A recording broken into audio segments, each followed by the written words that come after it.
Sir, excuse me, may meeting pa po kayo. Tara na po. Teka muna. Panoorin nyo. Excuse me po, may meeting pa po kayo. Tingnan nyo to si Kiko Pangilinan, ha? Nanonood pa ako ng Designated Survivor eh. May bida-bida rito. Sino po yung bida-bida, sir? Opo, man. Manood ka na lang para hindi ka ma-spoil. Ayun ang tao to. Apaka-corny. Ano ba? Oy, mga bandateros! Oh, mga kabanateras, mga DDS, ano bang nangyayari sa bansang Pilipinas? Bakit pa-corny tayo ng pa-corny? Pa-corny na ng pa-corny, gaya-gaya pa. Tingnan mo yung ginawa nito. Ginaya niya si BP Sara yung mga ganyang style. Style lang ni BP Sara yan. Actually, kay Duterte yan, kay PRRD yan. Hindi ba kayo kinikilabutan sa ginawa nitong si Kiko Pangilinan? Brad, ang tanda mo na. Ang corny mo pa.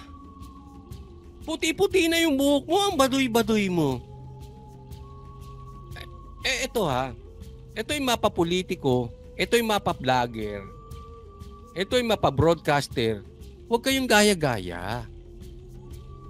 Pinapakita nyo yung kahinaan ng inyong karakter ng personalidad. Pinapakita nyo sa madaling salita, diretsahan na, yung kabaduyan ninyo. See? Dito sa ginawa ni Kiko, pinakita niya ang lakas ng influence ni BP Sara. Let's never forget ang influence iba. Lagi ko pong pinapaalala yan kahit sa inyo, dito sa aking mga manunood. Ang vloggers po ay hindi nakikita sa dami ng views o sa dami ng subscribers. Ang vloggers po nakikita sa influence. Posibleng marami kang views, posibleng maraming kang subscribers, pero pag nagkasama-sama na kayo, walang nakikinig sa'yo. Bakit? Walang influence eh. I'll give you a concrete example. Halimbawa yung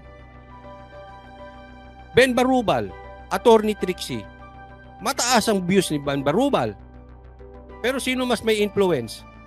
Attorney Trixie. Tama po ba? Ito pinapakita ni Kiko. Bukod sa kanyang kabaduyan, pinakita niya, influential si BP Sara. Let's take this, etong strategy ng Duterte. Pinapakita ng Duterte that they are on the lead. Ang balita po ng tungkol sa ang mga nangyayari pong balita ngayon ay yung etong mga statement ni BP Sara. 3 Duterte tatakbo. Hindi siya a-attend ng SONA at designated survivor.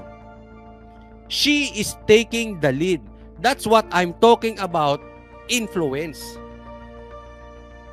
Sumusunod, ito mga gagong gaya-gaya. Diba? Yung po, ang influencer ay iba sa vlogger. The influence, they influence people. Vloggers, they imitate the influencer. Nagigets po. Same thing dito sa politician na ito. The influencer is surely BP Sara. She is taking the lead. Ito itong baduy na ito is nothing but a trying hard copycat. Sa Tagalog, gaya-gaya. Buti sana kung yung panggaya mo ay may laman. Baduy eh. Baduy. Sharon, turuan mo tong asawa mo, pambihira naman no. Ulitin natin, nasa entertainment kayo. Dapat hindi kayo baduy. Kung kayo nasa entertainment, it is very important that you take the lead. Kung kayo'y nasa entertainment, it is very important that you are creative. Itong pinakita ni Kiko, he is not creative at all. Pinakita niya dito yung inggit niya At siya ay naimpluwensyahan ni BP Sara. Baduy. Panurin nyo. Sir, excuse me, may meeting pa po kayo. Tara na po. Teka muna. Nanonood pa ako ng Designated Survivor eh. May bida-bida rito. Sino po yung bida-bida, sir? Opo, man. Manood ka na lang para hindi ka ma-spoil. Isa pa. Bukod dun sa he took the lead of BP Sara. Isa pa.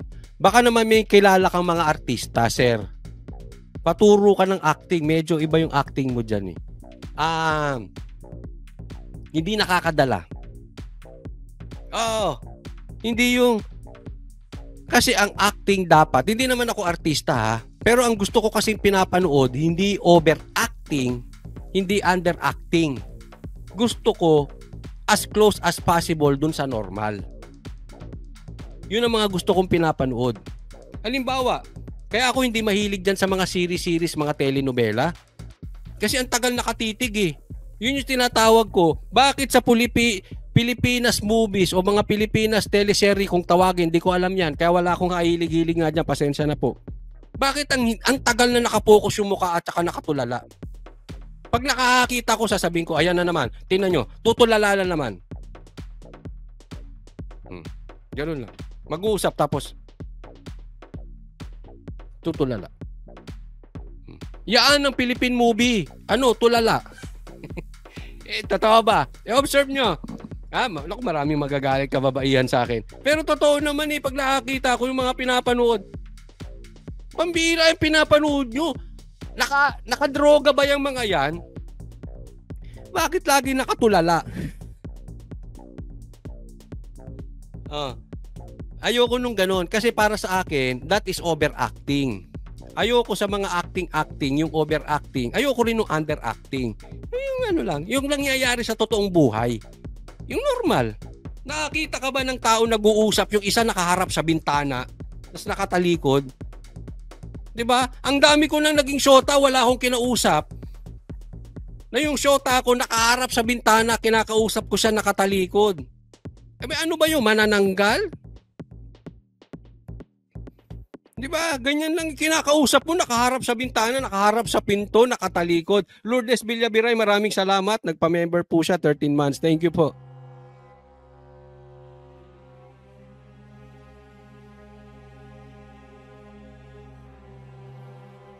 Sabi ni Jeb, gumawa naman kayo ng mga dilawan ng mga bago, nakakasawa na kayo para lang mapansin kayo. Yan. Very good comment. Ang dilaw ngayon, they are being influenced by the Dutertes.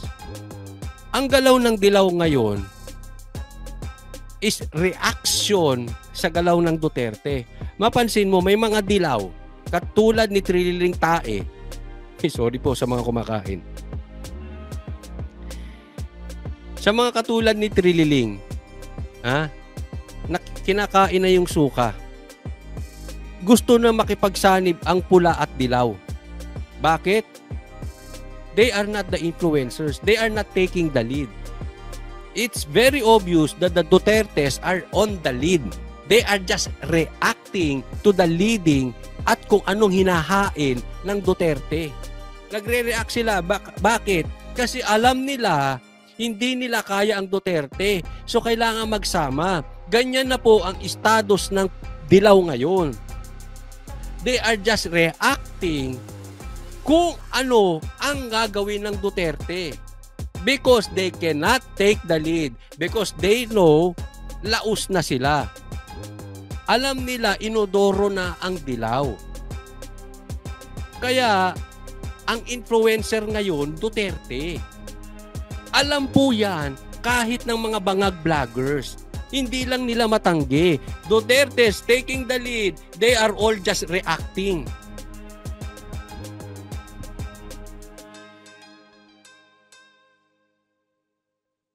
Pinatunayan niya ni Kiko.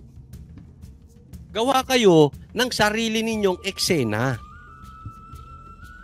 Huwag gaya-gaya. Kayo dyan, huwag kayong gaya-gaya. You know what I'm talking about.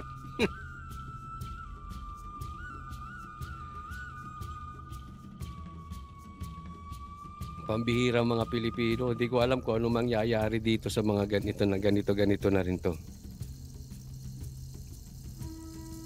Sabi dito, lumabas na rin ang totoo, Coach Oli, very related as siblings ang Dilawan sa Pulahan. Oo. Sabi dito, hoy Kiko, huwag kang epal. Di yo kayang ibagsak si BP Sara, our next president. Di okay lang sana kung may laman yung sinasabi niya, wala nang laman, ginaya pa. Kaya hindi ito markado eh. Kiko, hindi yan magmamarka. Patulong ka lang sa asawa mo. Baka magmarka pa.